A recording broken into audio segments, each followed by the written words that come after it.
Marxism, because America is on that express train. And the real question is, how far along have we gotten? And are we still at a point that it can be stopped and reversed?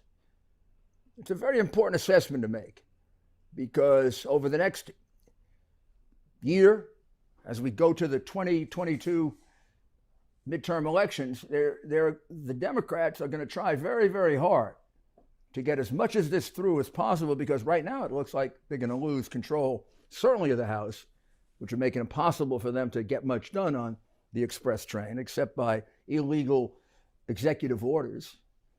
And they may very well lose the Senate. So they are in a frenzy right now. So that express train, from their point of view, is moving very, very fast. Now, over the last 8 months, even before that, actually, but let's just focus on the last 8 months. It seems as if we've gone from crisis to crisis to crisis. The two parties have become, on the basis of that, even more separated. Republicans and conservatives believe very, very sincerely that the Democrat Party of old has disappeared, that there are few, if any, moderates. Manchin, maybe, if he sticks to his guns. Senator Sinema, probably, given the harassment she has had to undergo.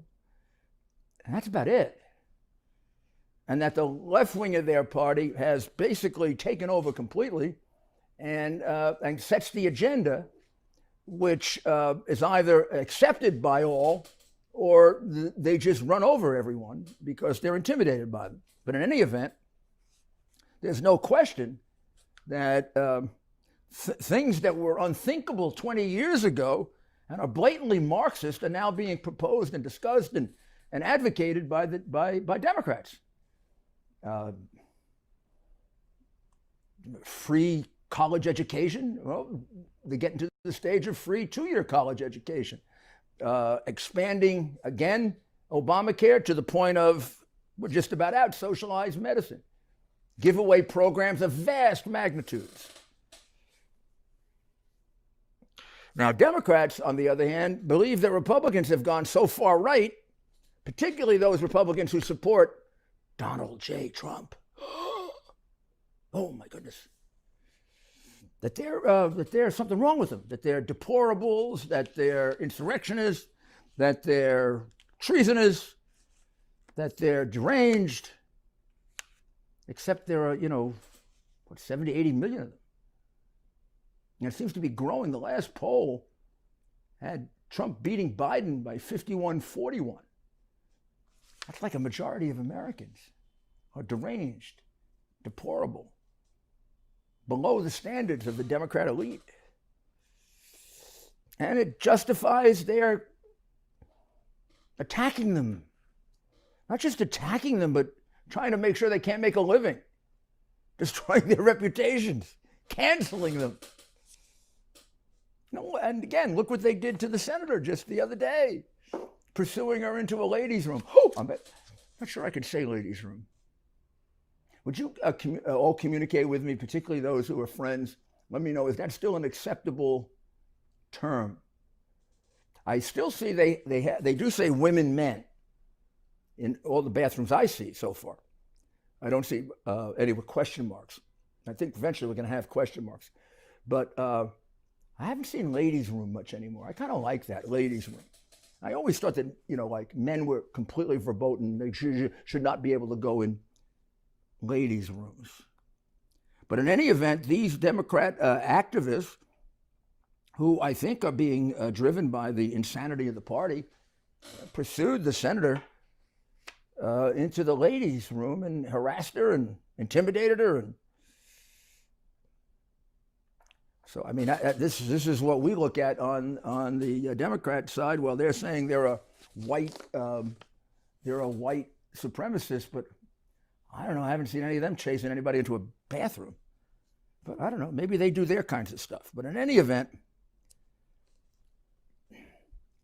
for the truly indoctrinated, they've kind of lost any ability to reason. And they justify anything based on the goals. the means justifies the end has been, I think, a guiding principle of the Democrat Party since at least Bill Clinton, and now it's done. You could make that statement in capital letters, but I mean the Clintons sort of had that insufferable, we're morally superior because we're taking care of the poor. Of course, little do we know they were actually stealing from the poor, like they did in Haiti, like they did when he was in Arkansas. They sort of grew from little trailer trash crooks to, multi-million-dollar shakedown artists of our enemies like Russia and China. Well, Russia in particular. Well, in any event, this whole process that we're looking at was confirmed by Biden just the other day. And I don't think this was a statement that was the product of senility. I think this was an accurate statement by Biden. When he was told about what happened to cinema, he said a few things about it's not right, not acceptable. But he did say something that I think is true and all accepted. He said it's part of the process.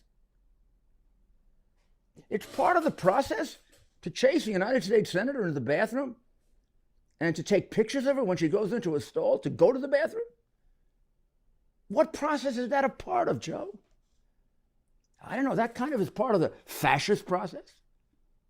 It's part of the Nazi process. It's part of the communist process.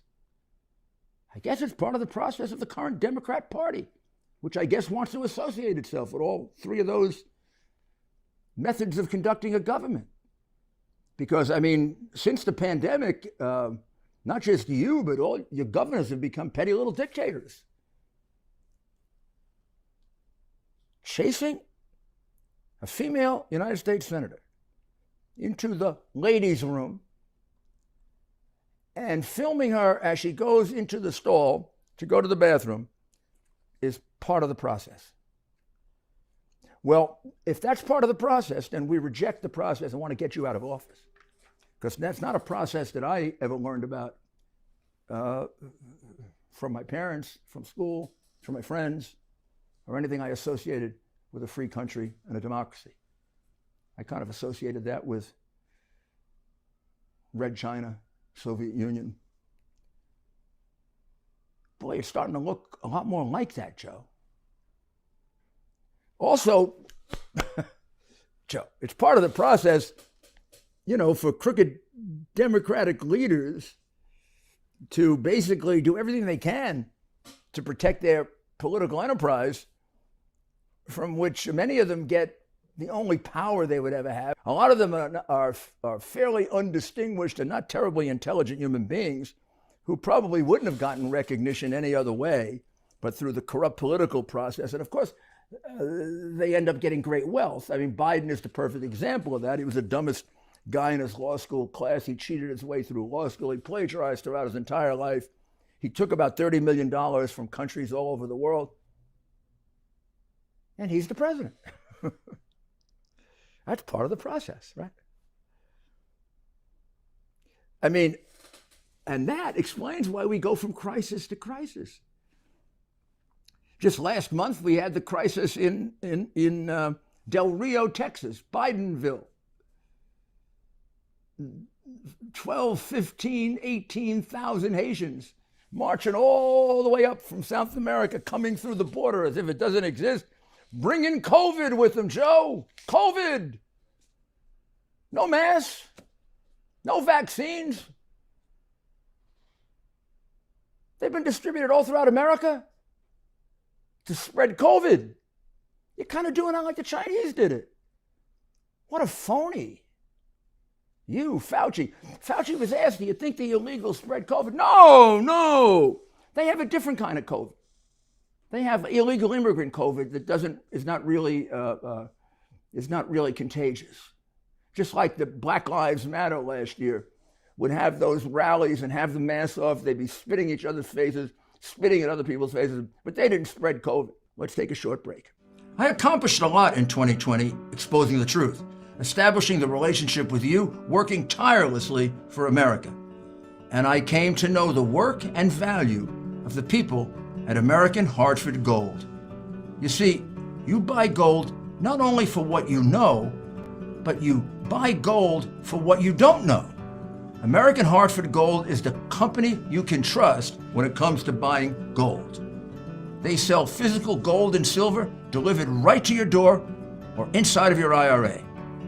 In the precious metals industry, they are the highest rated firm in our country with an A+ from the Better Business Bureau and thousands of satisfied clients.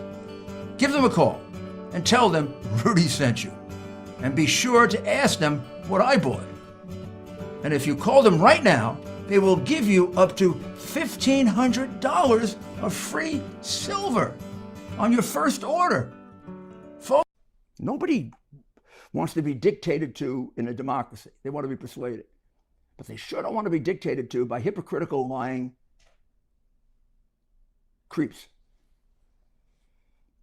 So we had Bidensville, a disgrace. We have an open border. We're up to 1.5 million coming over the border, already twice what we've had in the past. We're going to go to 2 million coming in. Probably another 500 to 600, 700,000 we never get to see. Traveling all over America. They could be bringing drugs. They could be bringing arms. They could be bringing fentanyl. They are bringing fentanyl. They may be, they are. They're being controlled by the cartels in Mexico you pay no attention to. They control our border, not you. You've given up the border. You invited them all to come in when you were running. Come on in. We'll make you a citizen. We'll give you health care. We'll give you welfare. I'm surprised you're not getting more. Well, you are. There's another 500,000 getting ready to come in. And then we go from the Bidensville crisis to right before that, the Afghanistan crisis. Unforgivable what you did. Unforgivable. Completely inexplicable that you would take out the troops before the civilians. What idiot would do that? Do you want to get them killed? Did somebody tell you the best way to get the civilian killed is to take the troops out first? You know your generals had to have opposed that, and you lied about it. We know you lied about your generals recommending to you that you keep the troops behind. They all just outed you completely when they testified under oath. You said, I got no such recommendation from anyone. I counted 3 under oath that said they told you should keep troops there. Sounds like they really fought with you over it. Even your Secretary of Defense, whose name you can't remember, remembers that they got a chance to really lay it out to you very completely. Now, Joe, that could be a product of either your lying or, the stuff that's missing up here. Could be that. We don't know which it is. But in any event, 13 Americans died who didn't have to die because of your ineptitude, your illness, or your just plain dumb stupidity. I can't think of anybody else that would have taken out the troops before the civilians and leave the civilians in a country that was being overrun, as you were being told, by terrorists who hate Americans. Unexplainable. Equally unexplainable. I don't know exactly how much arms you left behind. They say billions of dollars. Usually what we do, what sane, intelligent people do? They destroy the arms before the enemy gets them. Gee, you could learn that from watching movies, Joe. The frightening thing is not only you, but your entire administration either didn't care enough or was negligent enough or was, maybe you wanted to arm the terrorists. I don't know. Your friend Obama gave the terrorists in Iran hundreds of millions in cash. How do you explain that? So we had the Afghanistan crisis, and you gave up an air base 400 miles from China, 500 miles from Iran.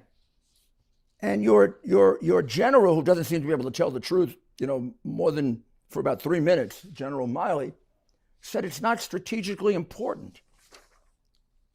Maybe he doesn't think China is a threat. You probably don't. I mean, if he ever did, they paid you enough money so you wouldn't think it now, right? So these crises, all these crises, and there are many, many more, we can't go into all of them, they could be attributed to like a very inept left-wing government of dreamers and just silly people, which is what the left wing is basically made up of, and they've never been able to manage or govern anything. But there's another explanation. Because every single thing you've done follows a script.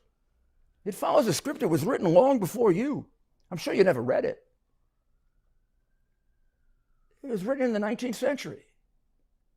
Yeah, like Das Kapital. You know what that is, Joe? Or Engels' books? Or then the applications of it by Lenin and Stalin and Mao.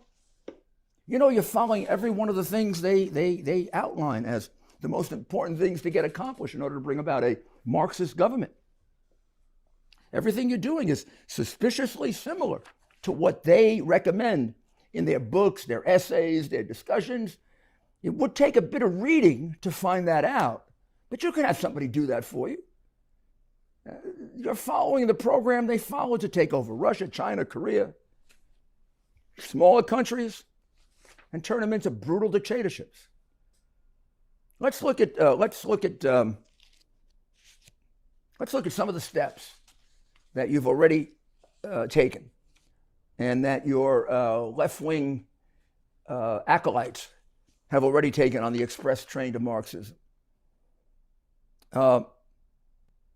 Although, Marxism is basically an economic struggle, and the focus should be on the economy, because the core of Marxism is from each according to their abilities, to each according to their means. And at first blush, that seems like a very kind of benign, nice thing. People take care of other people, from each according to their abilities, to each according to their needs.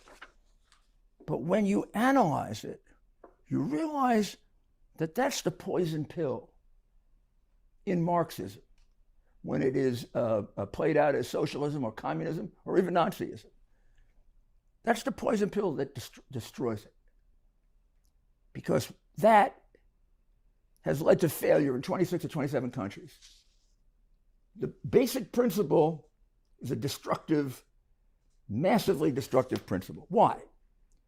Because it's completely contrary to human nature. It's complete misunderstanding of the human personality. It sounds good until you do a little bit of analysis and apply a little bit of common sense. How long will people work very, very hard, very, very diligently, very, very creatively, and have the money they believe they should get for that given to someone who doesn't work at all for their entire life, who could work? How long is that going to last? And how do you get people to agree to that? You get people to agree to that by force. Our government is a government based on consent. You've lost the understanding of it completely. You and your administration. You don't mandate vaccines. You persuade. You convince by argument and discussion, and you leave some room for disagreement. That's a democracy. Mandating and dictating, dictating is a dictatorship. That's what you're doing. That's what you're doing when you turn your back on the reporters who are asking questions for me and all the rest of the people you govern. See, you don't dictate to them. You serve them. In China, Xi Jinping dictates. That's what you're doing. Which tells me we've gone a long way on the express train to Marxism. A long, long way.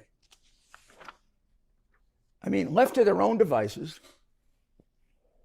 human beings, based on the fruits of their labor, would first take care of themselves and their family, and then the people that are closest to them, and then they would make a decision about who else they would take care of. What you're saying is they'll have no decision-making like that. you'll take whatever you want from them. And then you expect them to continue to work creatively and hard, and that breaks down, it falls apart. People resist it, people hate it. You have to have secret police to enforce it. You have to kill a few every so often to make sure it sticks. Because you are operating against human nature. And because of your infiltration of our universities and our education, our young people don't understand that. They've been brainwashed by your ridiculous appeals to their emotions. We'll help people. We'll help all the poor people. When did communism, socialism, or Nazism ever help poor people? Never. Look at Venezuela. People are poorer now than they ever were. Look at Cuba. Cubans and Americans are among the most successful groups in America. The Cubans in Cuba are starving. Anybody want to go to Cuba? Huh? Anybody want to go to Venezuela? Anybody want to go to China? No, they want to come to America. They all want to come to America.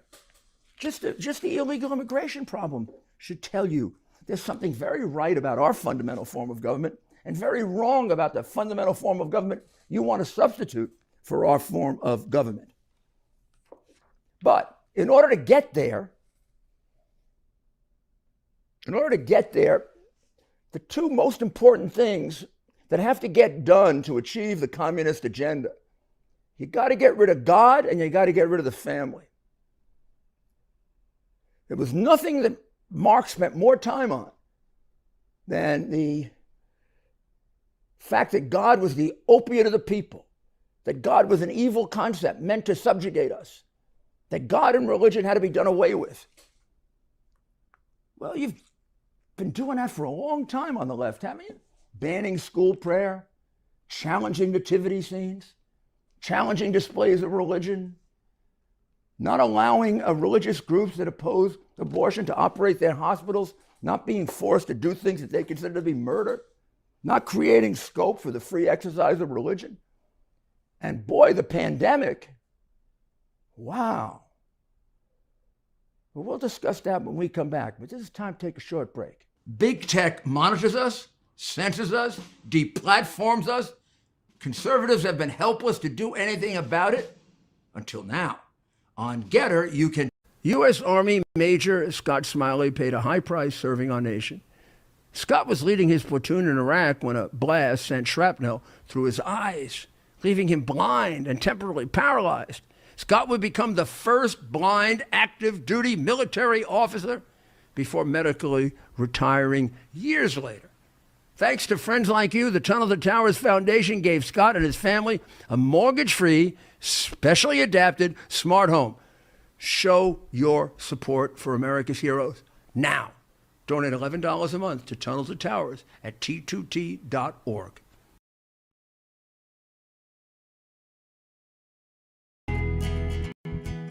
Here we are, pretty much at the beginning of the process here at this pristine, I call it a laboratory. It's not like a factory, it's like a hospital.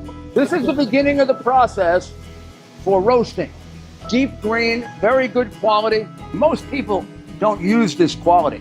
We deal with small farmers because they like to know who we're dealing with. They give us the highest quality, all organic, non-GMO. You should know all Arabica beans, no Robusto, all Arabica.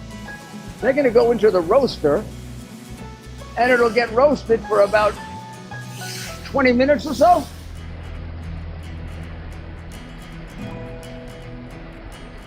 Oh my goodness, look at these. My goodness.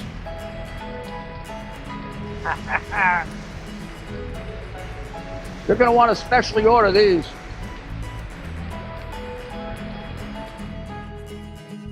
This is what goes into Rudy's coffee.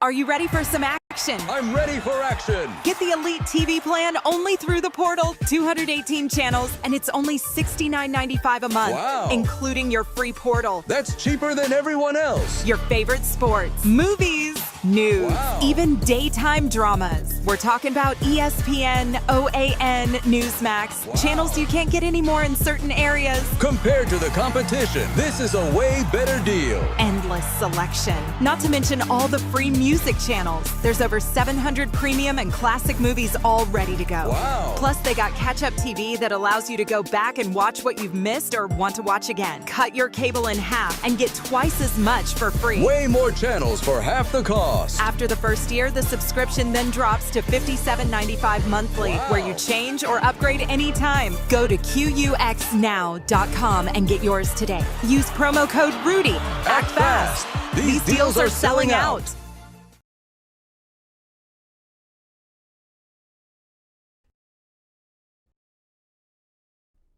So it was at the beginning of the pandemic that I first realized how much the leftists, the Marxists, the communists, how much they've succeeded in getting to the point of taking God out of the public square. And you know how I noticed it? The pandemic lockdown happened right around the time of the Holy Week for the Christians and the High Holy Days for the Jewish religion. And I was shocked at how easily they all went along with the closing down of their churches and synagogues. I mean, not having the church open for Palm Sunday and Good Friday, crucifixion of Jesus, resurrection. It's the core of the religion. Not making some accommodation to allow people to worship 6 feet separated, wearing masks. Gosh, you allowed Black Lives Matter to conduct, about 100 riots in which they killed 25 people, sent hundreds of police officers and thousands of other people to the hospital, and destroyed hundreds of millions, if not billions of dollars worth of property. They never spaced. They never. You didn't arrest them for looting. You could have arrested them for not wearing a mask. Oh, by the way, the ones you did arrest, I should point out, you let them all out of jail with bail money raised by Vice President Harris. These are the people who destroyed stores, stole property, burned buildings, and the churches were closed. And they went along with it, which was the frightening part. You made them into sheep. As it moved along, when you started to reopen, and you were opening strip joints, but not churches. You were allowing more people in strip joints than churches.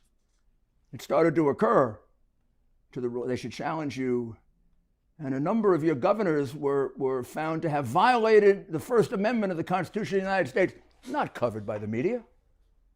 Prominent among them, the since departed Andrew Cuomo, who was held to have violated the Constitution and deprived people of the free exercise of religion. That's a pretty serious violation.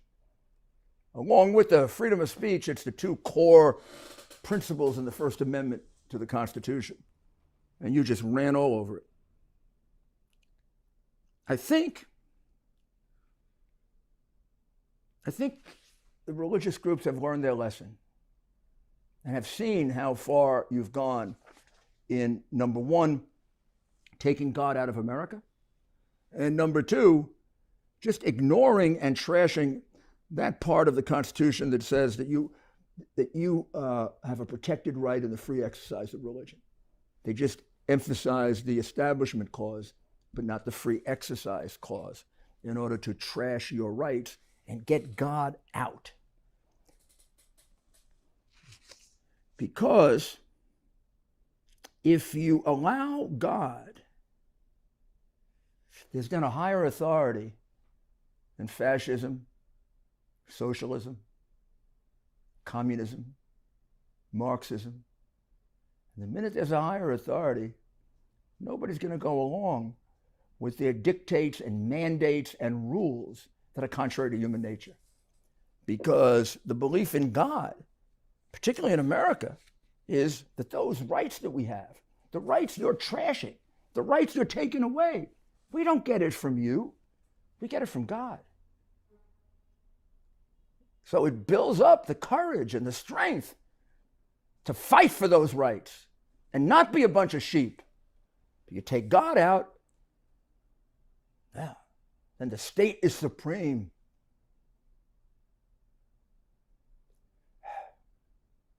But they got to go beyond God. There's another big problem that Marx and Engels and other writers on Marxism realized. And this is quite explicit in their philosophical treatises, way beyond anything that Joe Biden could comprehend. But I'm sure there are people around him who can read and understand things like this. This would be beyond the guy who was just about the last guy in his law school class and plagiarized to get through and cheated to get through, and has always been known to be the dumbest guy in the Senate. He was a clown, all covered up, as well as all the crimes, just so they could beat Trump. Well, they also have to get rid of, they got to get rid of parents. Parents are a hindrance to a communist society because they get in the way of the communist, socialist, Marxist society training the youngster in these rules that are contrary to human nature so that they'll follow them. A family is going to foster the idea that there should at least be some priority in what I do when I work for taking care of my family. If I work my tail off and I'm enormously effective, my family should benefit, and things shouldn't be taken away from them to give it to a bunch of people who don't work and are lazy and stay home all day and don't do a damn thing or are totally unwilling to participate and help. People don't accept that without being brainwashed. And then they got to be controlled to keep it. And they got to get God out and you got to get the parents out, which is why there is so much discussion in Marxist literature about getting the child away from the parents and getting him into a state school at 2 and 3 and 4. And they frame it around women's rights. Having a family subjugates the woman. It takes away her rights. So she should be able to have children without a man around. I guess he's got to be around for a little while. But men get in the way of this. And then she should put the child in state daycare and go to work. And that's good for the Soviet Union and for Red China. And it's good for Black Lives Matter. Because if you want to see it converted into the contemporary Marxist American literature, all throughout Black Lives Matter literature, the father is destructive. A father is useless. A father just subjugates a woman. A father just subjugates the children. And the ideal situation is for a mother to be a single parent, go to work, and give the kid up for childcare at 2, so that the child can be properly educated. Well, this has gone so far in acceptance that the Clinton hack, Terry McAuliffe, who's running for governor of Virginia again, this guy's like a horror movie. You think you've gotten rid of the monster and the hand comes up again. Well, this guy, I don't even know how to describe him. But the other day he just said it as a matter of fact, because this is what Democrats believe. He said parents should have nothing to say about the education curriculum. Like we all believe that. Yeah, Karl Marx believed that. Terry. Parents should have nothing to say about the education curriculum. And this is the accepted view of the education industry, and particularly the totally Marxist teachers union. Parents are just getting in the way of the agenda.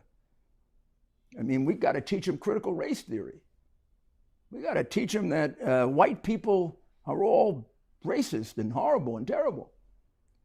And kid goes home and tells the parents that. The parents may object. We got to tell them that America's a terrible country. We got to teach them to hate the country so that they'll accept a better form of government, communism, socialism. And then we get to the really, really absurd or dangerous or horrible application of this, and that is to interfere with the sexual development of a child. Now, this is child abuse. For this, they should go to jail.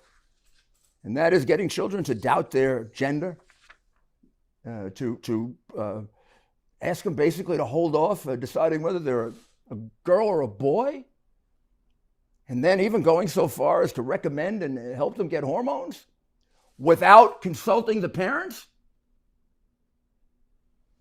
And you're wondering why they're up in arms in Virginia and other places?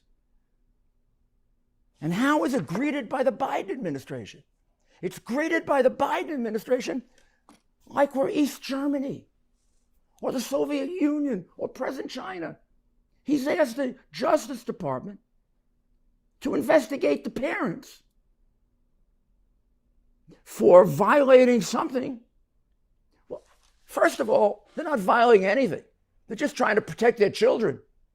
They're trying to reverse the Marxist move that's been made to take their children away from them.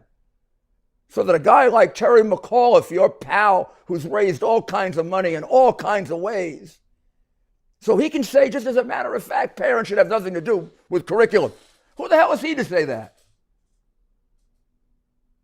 Who is he to take away the right of a parent? Who loves the child more, the parent or the government apparatchik? They don't give a damn about the children at all they give a damn about their own jobs. I dealt with a teachers union in New York for 8 years. The last thing they thought about was the children. They thought about their jobs. They thought about their money. They thought about even protecting the damn sexual predators that we had to pay for 4 and 5 years. I never remember them demonstrating to improve the education of the children. That might have required holding them accountable. That might have required setting up standards. We'll take a short break and we'll be right back and get to the conclusion. Not long ago, Mike Lindell, the inventor of U.S. Army Major Scott Smiley, paid a high price serving our nation. Scott was leading his platoon in Iraq when a blast sent shrapnel through his eyes, leaving him blind and temporarily paralyzed. Scott would become the first blind active duty military officer before medically retiring years later. Thanks to friends like you, the Tunnel to Towers Foundation gave Scott and his family a mortgage-free, specially adapted smart home. Show your support for America's heroes now. Donate $11 a month to Tunnel to Towers at T2T.org.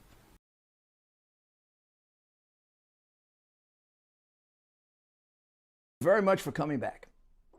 Well, there are a lot more landmarks that we're hitting on the way to socialism and on the way to Marxism.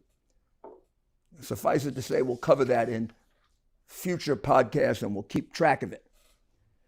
You got to create economic upheaval. You have to expand dependency on the state, which they are doing big time with these massive multi-trillion-dollar bills. You have to redistribute money, the wealth, which they're also doing with their tax system. You have to erode the concept and respect for private property. You have to attack the economic system and make capitalism and free enterprise a bad word. And boy, you've got to attack and destroy moral norms. And that includes confusing and eradicating sexual identity and a person's sense of individuality. And you have to have open borders so you can assure a Democrat electorate and you can erode any real concept of what it means to be a distinct American nation with its own language and its own set of values and principles that are the glory of the world. For all of our problems, and there's no nation that more people want to come to, not even close. I'll read to you from an article in the New York Post by Victor Davis Hanson. The radical American idea that we make our own laws and govern ourselves is a fragile notion. And it depends on a variety of requisites that we are now in danger of destroying. America is history's aberration. Those now trying to tear it down are the same familiar suspects over the last 2,500 years who despise consensual government and the middle classes who preserve it.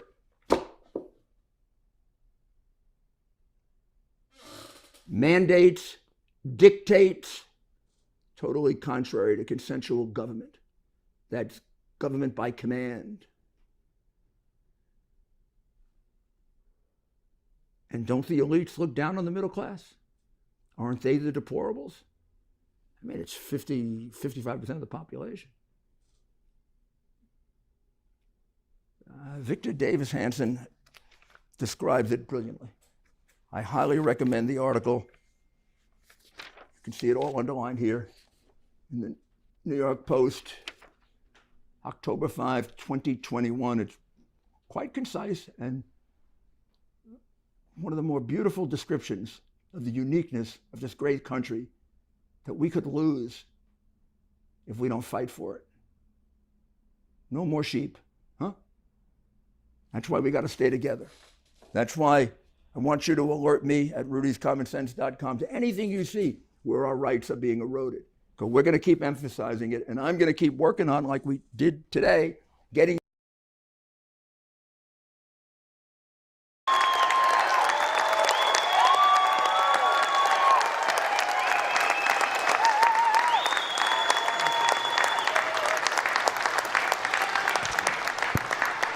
Well, thank you very much, everybody. What a beautiful day, as it turns out.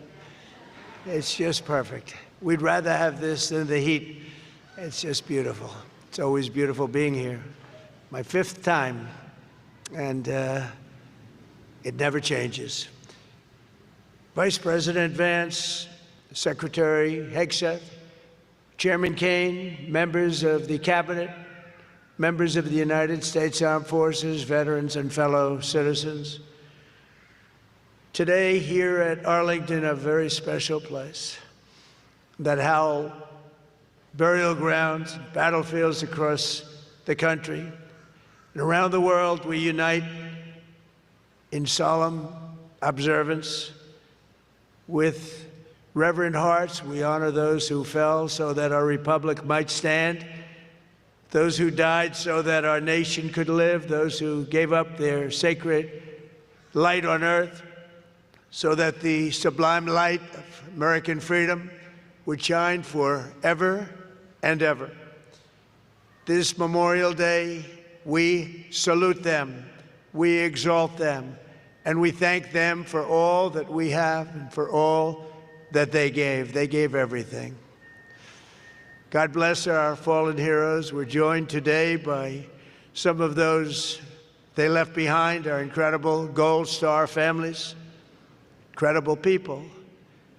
To every person here and across America who holds tight to the memory of a warrior taken from them, we will never, ever forget the ones you loved. Gold Star family members, please stand. Receive our thanks, please. Thank you.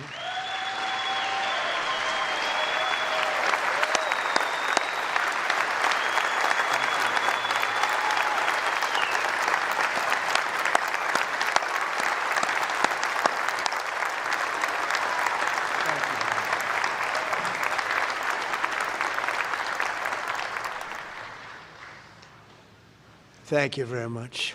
My honor.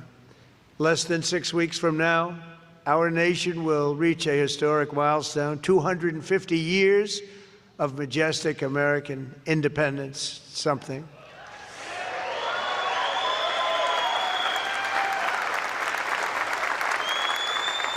But it's only right that first we remember the immense sacrifice that has been brought to us and this momentous anniversary year.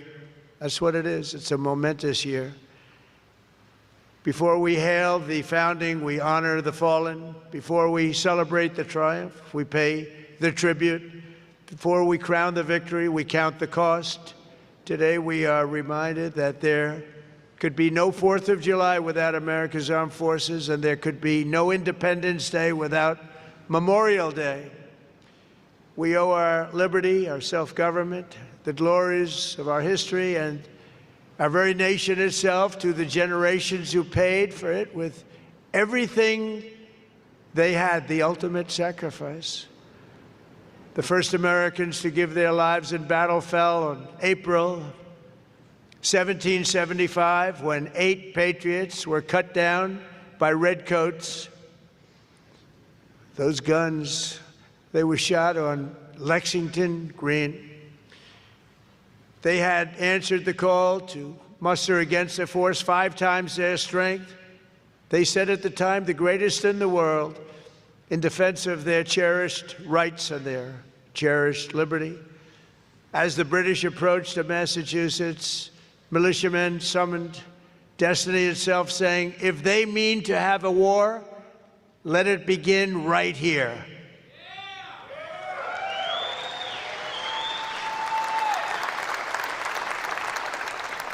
Caleb Harrington was 23 years old when he accompanied his father to the Green that day, torn apart from each other in the chaos of combat. That American son died trying to fight his way back to his father. He wanted to get back to Dad.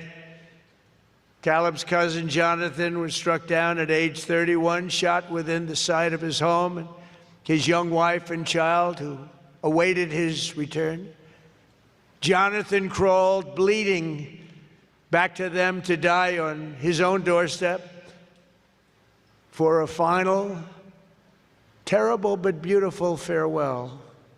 His widow and orphan were perhaps the very first Gold Star family in a long, unbroken chain that reaches up through the ages to us right here today.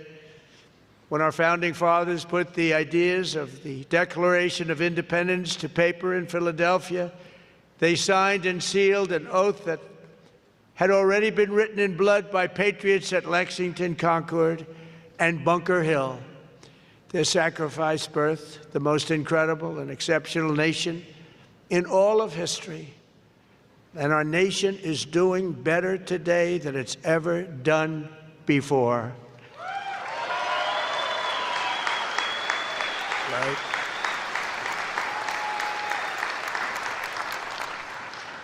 That's right.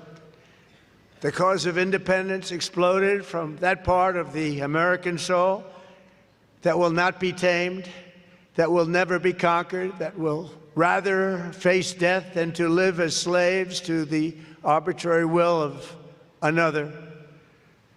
This is the unyielding spirit that has always set Americans apart and driven generations of American warriors into battle, their chests beating with the cry that says, we will govern ourselves. We will control our destiny. We will bow to no one but the righteous God who made us and who gave us our rights and blessed this land of free and the bravest of the brave. 10 days into the legendary Battle of the Bulge in World War II, Lieutenant Colonel Keith Ware led 11 men in a tank against entrenched German positions, the toughest positions anywhere in the world. Half the patrol, including Ware himself, were soon wounded, yet still he killed 5 enemy riflemen, demolished 3 German machine gun nests, forced a 4th to surrender, and captured the hill. For his heroism, he received the Congressional Medal of Honor. Unlike most drafted soldiers, Ware stayed in the Army and rose to the rank of general, a highly respected general. In Vietnam, as commander of the 1st Infantry, the Big Red One, they called it. Yeah. That's very nice.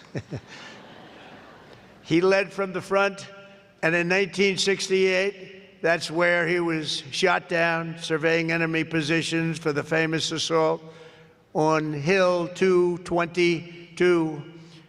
Known as the Fighting General, he's buried here in Arlington, and with us is his grandson and namesake, Staff Sergeant Keith Ware, an Air Force veteran. Keith, where are you, Keith? Where are you, Keith? Hi, Keith.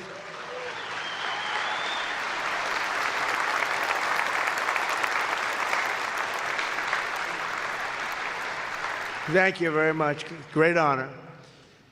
We're also honored to be joined by a man who, like General Ware, is a veteran of the largest battle in U.S. Army history, the Battle of the Bulge.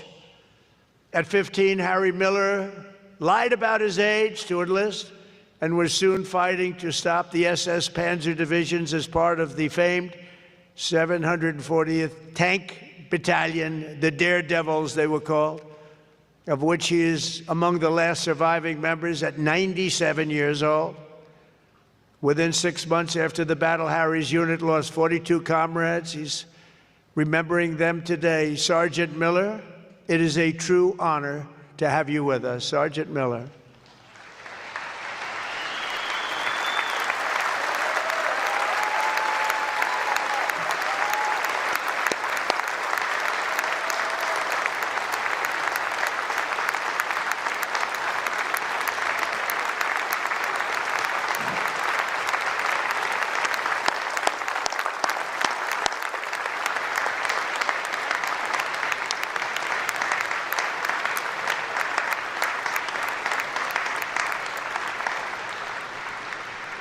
And he looks great. Thank you. Many of the greatest men of that generation followed along an epic path from World War II to Korea and to Vietnam. Major Charles Kelly was the father of aggressive dust-off helicopter flying that made Army medical evacuation pilots among the most fearless in Vietnam, the greatest helicopter pilots, they say, that ever lived. Like Sergeant Miller, Charles enlisted to serve in World War II at age 15. He was wounded at the Battle of Aachen and went on to fight in Korea. But flying helicopter ambulances in Vietnam is what etched his name into history. Since I have been here, he wrote in 1964, we have evacuated 1,800 casualties. And in the last 3 months, we've flown 242 hours at night. No other unit can match this, and they flew the most dangerous routes probably in the history of warfare. 2 weeks later, under brutal enemy fire, Kelly refused to withdraw until he had loaded the wounded aboard. As he prepared for takeoff, an enemy bullet pierced his heart. Yet Charles Kelly's heroic life-saving style lived on. His comrades and command passed on to Captain Patrick Henry Brady, and 4 years later, Brady piloted 3 damaged helicopters in turn to evacuate an incredible 51 wounded warriors under intense fire like no one has seen up till that point. For this, he received also the Congressional Medal of Honor. General Brady is with us at 89 years old as we salute his fallen mentor, Charles Kelly. Thank you very much. Thank you for being here.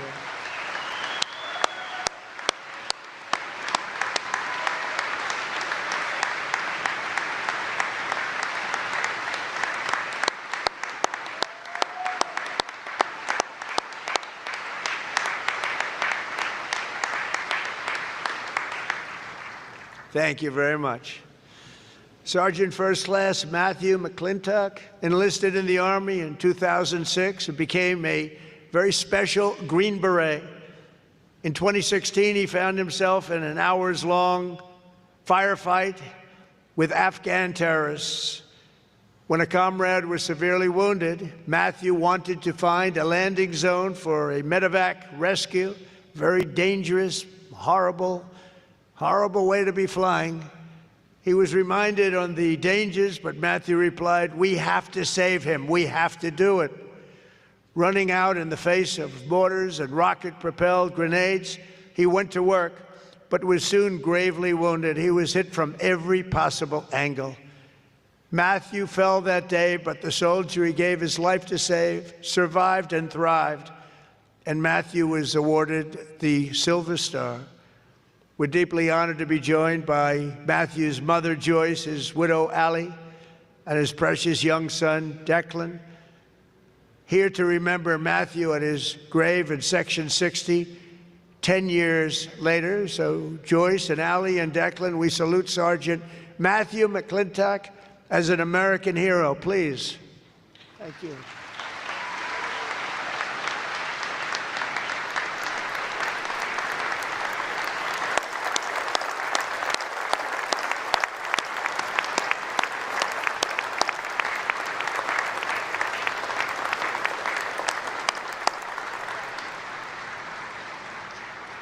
These are tremendous people. These are brave, brave people. In 2 wars recently, we've lost a total of 13 service members. In Venezuela, which was a complete and total victory, where we're working very closely with the Venezuela government right now. We took that over in one day, and we lost no one. In Operation Epic Fury, we lost 13 wonderful souls, wonderful, special people. These incredible men and women gave their lives to ensure that the world's #1 state sponsor of terror will never have a nuclear weapon. Oh, and they won't. They will never have a nuclear weapon. I'm sure you know that.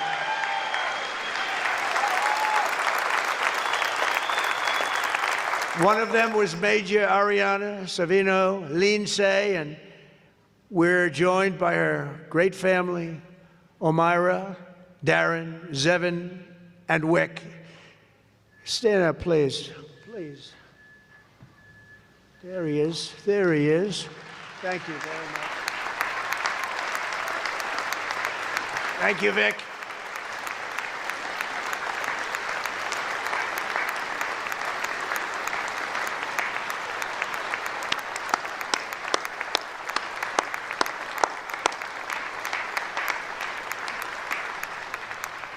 Thank you very much. To all of you, Ariana's selfless gift will not be in vain. Our debt to you is everlasting, and it's always going to end in victory. We're having victories all over the place, more than we've had in many, many decades. Scripture tells us, precious is the sight of the Lord, is the death of his faithful servants. 400,000 souls rest on these grounds, these beautiful grounds, in the sacred soil which is first consecrated in the hours of America's greatest division to be eternal symbol of national unity. It cannot be by chance alone that the very first service member laid to rest here in this place of supreme sacrifice was a Union soldier by the name of Private Christman, Private William Henry Christman of Pennsylvania, who died as 19 years old. He was a great young man, they say. Beside him are more than 18,000 other young men named William, over 20,000 named John, over 13,000 named James, joined over time by Isaac, Elijah, Earls, Hanks, Helens, Wands, Margarets, Marius, Donalds, not too many, and others whose names tell the true story of American greatness, and greatness it is. Here beneath arching trees and white stones so beautiful, these many are made one again, united forever as brothers and sisters in arms and children of our fathers in heaven. From coast to coast, from proud cities to humble towns, and from heartland fields, from every race and religion, they came because They could not bear the thought that the nation they love so much might ask for heroes and hear no answer. But they answered, and they answered very, very loudly at Ticonderoga and San Juan Hill, at Manila Bay and Midway, at Point du Hoc and Busan. The courage of the American warrior has forged a path through every sea and every place that's marked a trail to every corner on the earth. In 250 years, America's heroes have saved more lives, freed more captives, accomplished more good, and spread more hope than any other people at any time in the history of the world. Whole nations, no liberty today. Entire generations, no freedom. Billions and billions of people have been delivered from poverty, tyranny, and oppression because of the sacrifices we honor this day. That's why from Brittany to Sicily, from Panama City to Saipan, from the Netherlands to North Africa to New Zealand, this whole planet is adorned with memorials to America's fallen and to America's greatness, to their courage, carved in marble and engraved in the hearts of all of mankind. We will never forget you. From 1776 to 2026, America has always stood as a great and moral cause. Our warriors are no mere mercenaries. They are guardian angels who stride across the battlefields of history and stand watch over the highest and most beautiful plains the human spirit has ever seen, holding the line between liberty and tyranny, between civilization and barbarism, between good and evil. Wherever the American soldier walks, wherever he fights, wherever he fails, and wherever he falls, he does it for the destiny of a nation like no other. There's never been anybody like you. And for the fate of freedom on this earth, we salute you like nobody has ever been saluted before.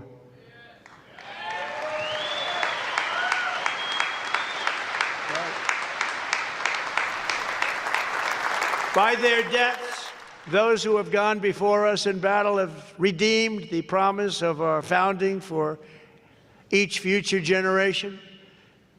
They've not just made the ultimate sacrifice, they've offered the ultimate proof that we Americans do indeed love liberty. We do cherish the self-government given to us by our forefathers. We do believe with all our souls in the mission that God has given to America.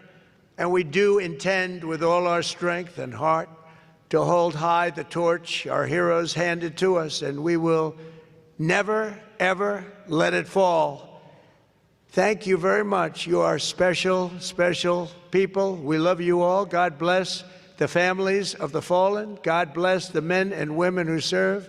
And God bless the United States of America. Thank you very much, everybody.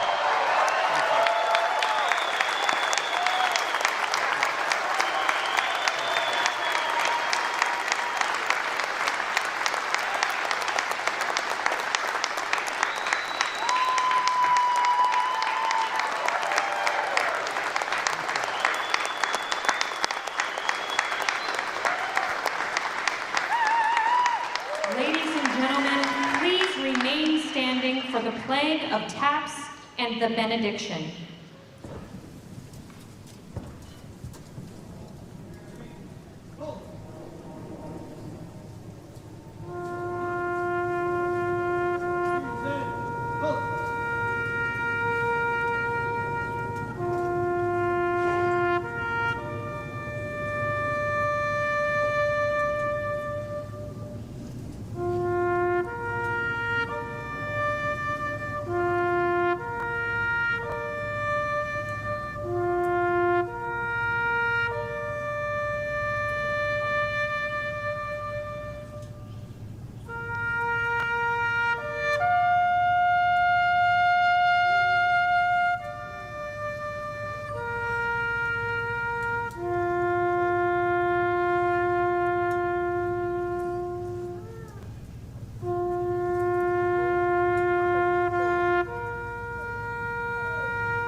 Now receive the benediction.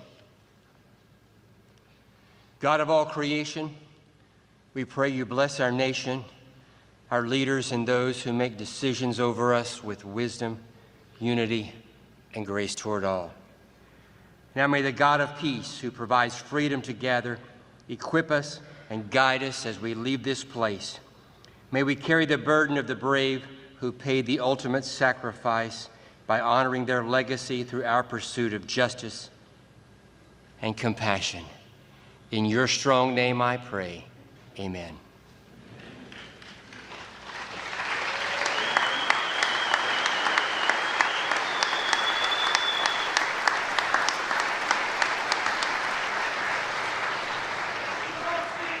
Ladies and gentlemen, please be seated.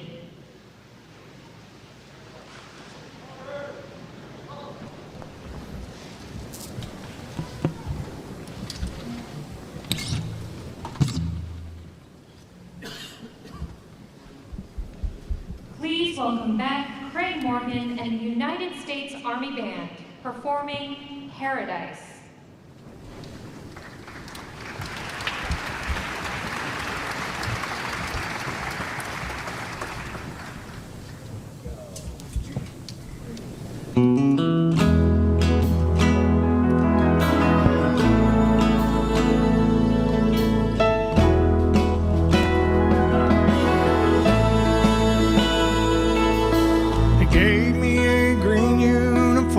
Black boots for my feet, 18 and wild as hell, I thought it would be neat. They put me on a plane to some strange foreign land. I said goodbye to Mom and Dad and hello to Uncle Sam. Once I was a soldier,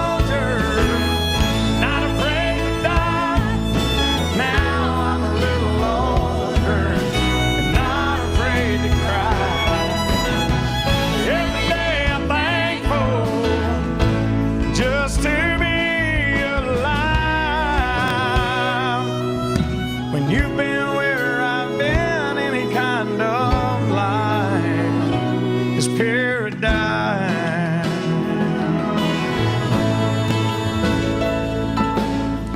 Christmas of '89 was a long time for me. Panama was probably fine, but it was nothing like Tennessee. I never thought the day would come when I might have to kill a man. I did not sleep a wink that night, but we won for Uncle Sam. Once I was a soldier, not afraid to die. Now I'm a little older, not afraid to cry. Every day I'm thankful just to you've been where I've been, any kind of life is paradise.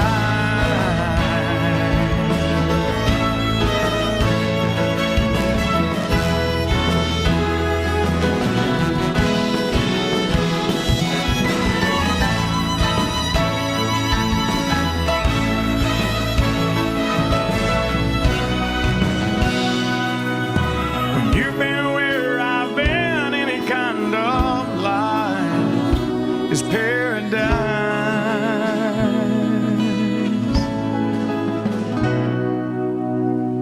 It's paradise. It's our purpose to bring to bear the principle of common sense and rational discussion to the issues of our day. America was created at a time of great turmoil, tremendous disagreements, anger, hatred. It was a book written in 1776 that guided much of the discipline of thinking that brought to us the discovery of our freedoms, of our God-given freedoms.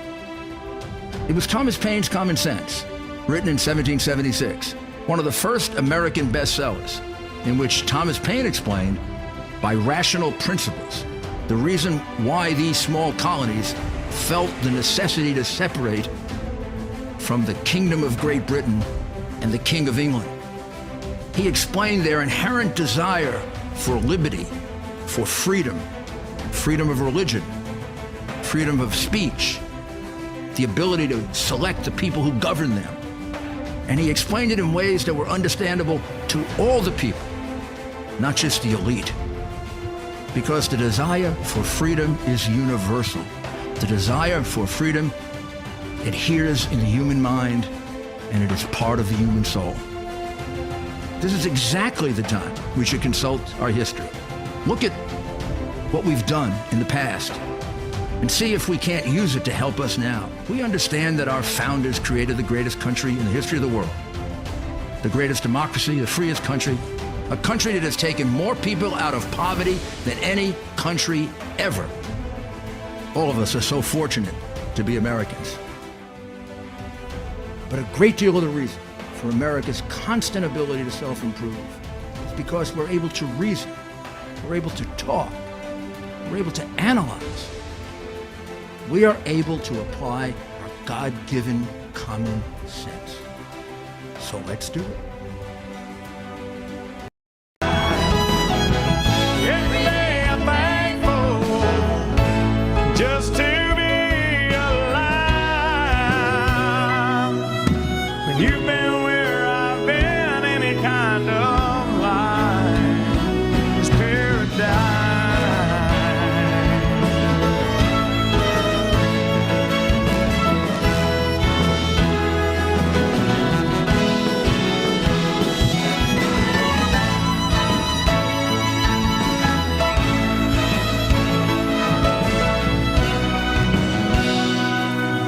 It's our purpose